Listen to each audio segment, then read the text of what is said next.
జన్మించిన వారికి మరణం తప్పదు, మరణించిన వాడికి జన్మం తప్పదు. మనిషి పాత చొక్కా విడిచి కొత్త చొక్కా ఎలా వేసుకుంటాడో అలాగే ఆత్మ కూడా శరీరాన్ని వదిలి మరొక శరీరంతో పునర్జన్మ పొందుతుంది. ఈ విషయాన్ని భగవద్గీత ధృవీకరిస్తుంది. భగవద్గీత ధృవీకరించినంత మాత్రాన మేము నమ్మాలా అంటే, నమ్మడం నమ్మకపోవడం పక్కన పెడితే పునర్జన్మ నిజం అని ఎన్నో ఆధారాలు సంఘటనలు రుజువు చేస్తున్నాయి. సైకియాట్రిస్ట్ అయిన doctor Ian Stevenson university of West వర్జీనియాలో పునర్జన్మపై తన పరిశోధనలు మొదలుపెట్టాడు. ప్రపంచంలో ఎన్నో ప్రదేశాలలో తన పరిశోధనలు చేశాడు. ఆయన పరిశోధన చేసిన వేల కేసుల్లో 14 కేసులపై బుక్కు రాశాడు. ఆ 14 కేసుల్లో ఖచ్చితంగా పునర్జన్మ ఉంది అని నిర్ధారించాడు. అందులో ఒక్కటే పోలాక్ సిస్టర్స్ కథ. పోలాక్ సిస్టర్స్ మళ్ళీ జన్మించారు. అదెలాగంటే, జోయన్నా పోలాక్కి 11 ఏళ్ళు, జాక్వీలిన్ పోలాక్కి 6 సంవత్సరాలు. వీరిద్దరూ ఒక కారు ప్రమాదంలో చనిపోయారు. 1 ఏడాది తరువాత ఆ చనిపోయిన పిల్లల తల్లి కవలలకు జన్మనిచ్చింది. ఆ పిల్లల పేర్లు గిల్లియన్, జెన్నిఫర్. ఇద్దరూ ఆడపిల్లలే. పుట్టినప్పుడు బాగానే ఉన్నా మాటలు రావడం వచ్చాక అన్నీ మారిపోయాయి. ఒకరోజు ఇద్దరు పిల్లలు ఫలానా బొమ్మ కావాలి అని వాళ్ళ అమ్మని అడిగారు. వాటితో ఆడుకుంటామమ్మా, ఆ బొమ్మలంటే మాకిష్టం, అది నీకు కూడా తెలుసు కదా అని చెప్పగానే తల్లి షాక్ అయ్యింది. పిల్లలన్నాక బొమ్మలు అడగటం సహజమే కదా అని ఆ తల్లి అప్పటికి సరిపెట్టుకుంది. అలా ఒకరోజు చనిపోయిన పిల్లల ఫోటో చూస్తూ ఇది నువ్వు, ఇది నేను అని పిల్లలు అనుకుంటుంటే తల్లి ఒకంత ఆశ్చర్యానికి లోనయింది. రాను రాను పిల్లల ప్రవర్తన ఆశ్చర్యంగా అనిపించసాగింది. వారు చెప్పే మాటలు, కోరికలు, పనులు, ఆలోచనలు అన్నీ చనిపోయిన పిల్లల్ని పోలి ఉన్నాయి. దీని గురించి ఎవరికైనా చెప్తే ఎవ్వరూ నమ్మరని తల్లికి తెలుసు. ఒకరోజు ఆ పిల్లలు స్కూల్ దగ్గర ఉన్న ప్రదేశాన్ని చూపించి, అమ్మా, స్కూల్ అయిపోయాక నేను అక్క ఇక్కడే కలుసుకునే వాళ్ళం అనగానే తల్లి నోట మాట రాలేదు.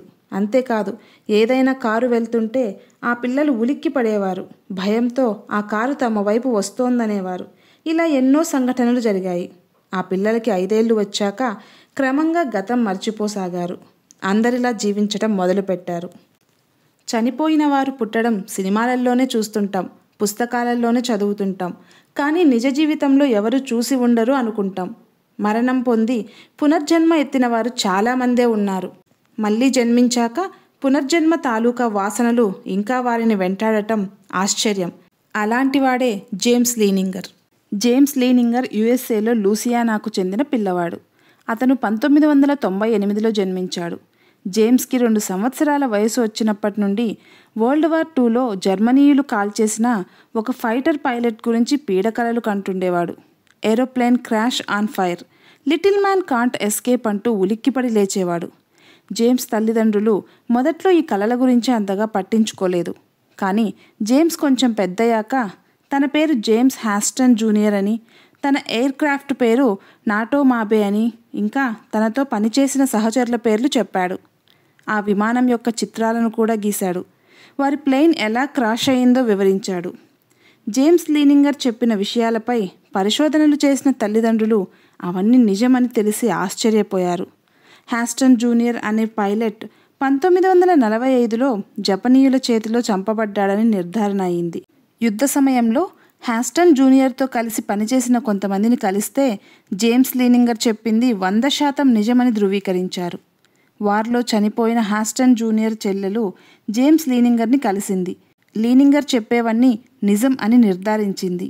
జేమ్స్ ఇంటర్వ్యూ కోసం ఎన్నో టీవీ ఛానళ్లు అడిగాయి. కానీ జేమ్స్ తల్లిదండ్రులు నిరాకరించారు. ఇక మన దేశంలో జరిగిన శాంతిదేవి కథ మన అందరికీ తెలిసిందే. 1930వ సంవత్సరంలో జరిగిన ఈ ఘటన సంచలనం సృష్టించింది.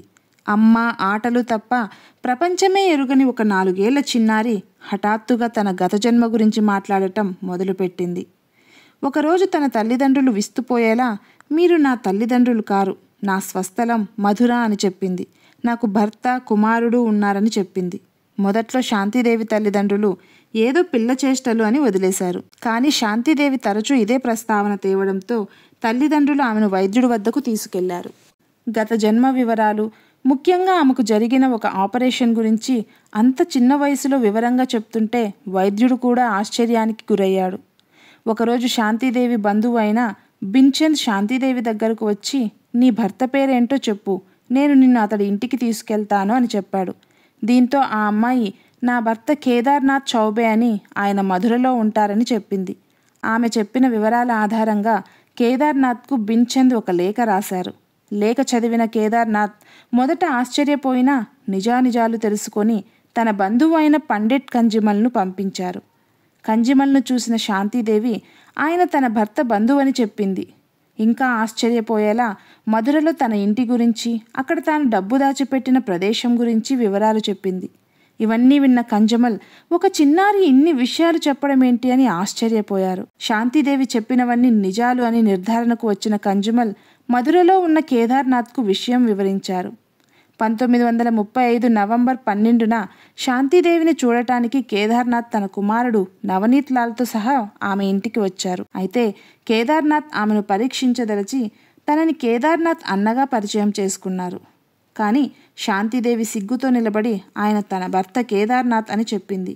మొదటి భార్య మరణించాక లుడ్గీని వివాహం చేసుకున్నాడు. లుడ్గీ ఒక పిల్లవాడికి జన్మనిచ్చింది. ఆ పిల్లాడికి నవనీత్ లాల్ అని పేరు పెట్టారు. అప్పట్లో వైద్యులు ఆమెకి సిజేరియన్ చేశారు. ఆపరేషన్ తర్వాత లుడ్గీ పరిస్థితి విషమించడంతో మరణించింది. లుడ్గీ పోయిన ఏడాదికే శాంతిదేవి జన్మించింది. నవనీత్ లాల్ను చూసిన శాంతిదేవి అతన్ని హత్తుకొని విలపించింది. లుడ్గీ మరణించిన తర్వాత కేదార్నాథ్ మరొక వివాహం చేసుకున్నాడు. నేను పోయాక మరొక పెళ్లి చేసుకోనని చెప్పారు కదా అని శాంతిదేవి కేదార్నాథ్ను ప్రశ్నించింది. శాంతిదేవి అలా ప్రశ్నించడంతో ఆయనకు నోట మాట లేదు. శాంతిదేవితో మరికొన్ని విషయాలు చర్చించిన కేదార్నాథ్ లుడ్గీయే శాంతిదేవి అని నిర్ణయానికి వచ్చారు. ఈ విషయంపై మీడియాలో కథనాలు మారుమ్రోగాయి. గాంధీజీ ఈ విషయాన్ని పరిశీలించేందుకు 15 మంది ప్రముఖులతో కూడిన ఒక దర్యాప్తు బృందాన్ని ఏర్పాటు చేశారు. ఇందులో మీడియా వారు, జాతీయ నేతలు, పార్లమెంట్ సభ్యులు బృందంగా ఉన్నారు. శాంతిదేవి తల్లిదండ్రులను ఒప్పించి ఆమెను మధురకు తీసుకెళ్లింది కమిటీ. మధురలో దిగిన వెంటనే లుడ్గీ భర్తగారి అన్నయ్యను గుర్తుపట్టి పాదాభివందనం చేసింది. వారు ఇంతకుముందు ఎప్పుడూ కలవలేదు. కేదార్నాథ్ ఇంటికి చేరుకున్న ఆమె తన మామగారిని గుర్తుపట్టింది. ఇంట్లో ఆమె డబ్బు దాచిన స్థలాన్ని చూపెట్టింది. కానీ అక్కడ డబ్బు లేదు. లుడ్గీ మరణించాక అక్కడ ఉన్న డబ్బును తానే తీశానని కేదార్నాథ్ చెప్పారు. తరువాత శాంతిదేవి గత జన్మలోని తల్లిదండ్రుల ఇంటికి వెళ్ళింది. తల్లిని గుర్తుపట్టడానికి కొంచెం తటపటాయించినా తరువాత గుర్తుపట్టింది. తండ్రిని కూడా గుర్తుపట్టింది. తల్లి ఒళ్ళో కూర్చొని ఆమె రోదించటం అందరినీ కలిచివేసింది. ఆమె గత జన్మలో సంచరించిన ప్రదేశాల గురించి, మనుషుల గురించి చెప్పినవి నిజమేనని, లుడ్గీ శాంతిదేవిలా పునర్జన్మ తీసుకుందని బృంద సభ్యులు వెల్లడించారు. శాంతిదేవి జీవితాంతం అవివాహితగానే ఉండిపోయింది. 1987 డిసెంబర్ 27న ఆమె మరణించారు. పునర్జన్మలపై విస్తృత పరిశోధనలు చేసిన ఇయాన్ స్టీవెన్సన్ శాంతిదేవిని 1986లో ఓ ఇంటర్వ్యూ చేశారు. ఆయన పరిశోధనల ప్రకారం ఆమె చెప్పిన విషయాలు నిజం అని నిర్ధారించారు. పునర్జన్మలకు సంబంధించినంత వరకు ప్రపంచాన్ని ఎక్కువగా ఆకర్షించింది శాంతిదేవి ఉదంతం. పునర్జన్మ లేదు, నమ్మను. పునర్జన్మ ఒక మూఢనమ్మకం, మూర్ఖత్వం అనే వాళ్ళకి ఇవి ఉదాహరణలు. ఇంకొక వీడియోలో మరికొంతమంది పునర్జన్మ తీసుకున్న వారి గురించి మాట్లాడుకుందాం. ఈ వీడియో మీకు నచ్చితే లైక్ చేసి షేర్ చేయండి, సబ్స్క్రైబ్ చేయండి. ధన్యవాదాలు.